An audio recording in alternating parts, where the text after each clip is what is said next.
The president of the NAACP that time was the first black dentist. His name was Macmillan, James B. Macmillan, who had come here in 1955 and had become president of the NAACP after that. So in 1960, the national NAACP sent notices out around the country that it was time to step up integration.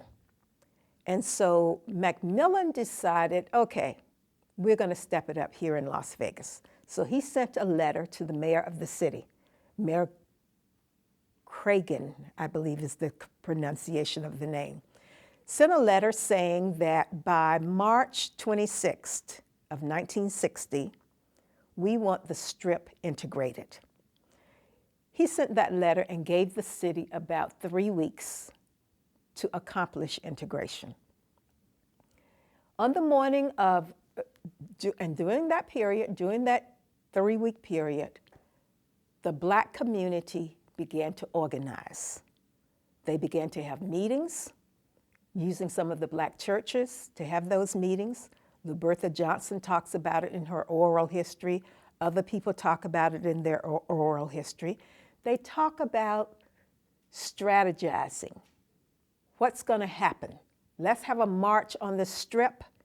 If the Strip doesn't integrate on March 26, 1960, we're going to march. So that was the plan.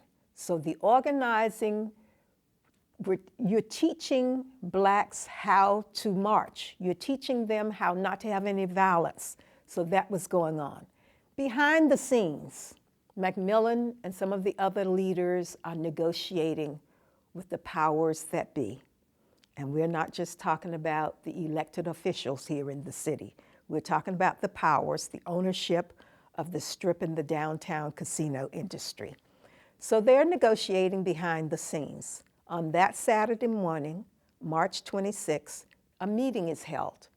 That is the meeting at the Moulin Rouge. Now, the Moulin Rouge has opened and closed over the years. So it's 1960. The heyday of the Moulin Rouge has ended long ago, but they hold a meeting there. Macmillan, Lubertha Johnson, Greenspun, the head of the owners of the Sun newspaper, Bob Bailey, Dr. West, the first black doctor here, they're all sitting around a table in the Moulin Rouge, and there are other people whose names I don't remember. They're all sitting around a table and they're negotiating. Well, supposedly this decision has already been made that yes, the casino industry is going to be integrated on that date. So the march is called off. We call that the Moulin Rouge Agreement, but there was nothing in writing. It was all a verbal agreement. So that evening, the NAACP actually tests to see if that agreement is going to hold. And supposedly it does. There are only about 2 places in the city where integration is not allowed. Supposedly other places is fine. Blacks can go in, actually spend the money gambling. And we talk about this in an interview, a very, very popular interview, is with Ruby Amy Pilot.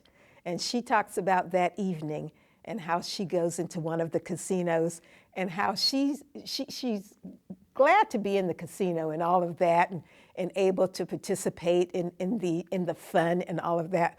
But she has $100 that she's going to spend. So when the dealer at first doesn't take hers as part of the money that's placed on the table, she doesn't get her chips right away. She's really not really that disappointed.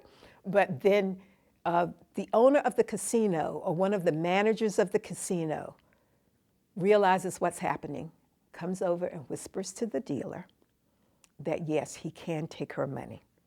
And so her money is taken and she gets $100 worth of chips so that she can play in the casino. So it did, the city was integrated on March 26, 1960, and the downtown casinos as well.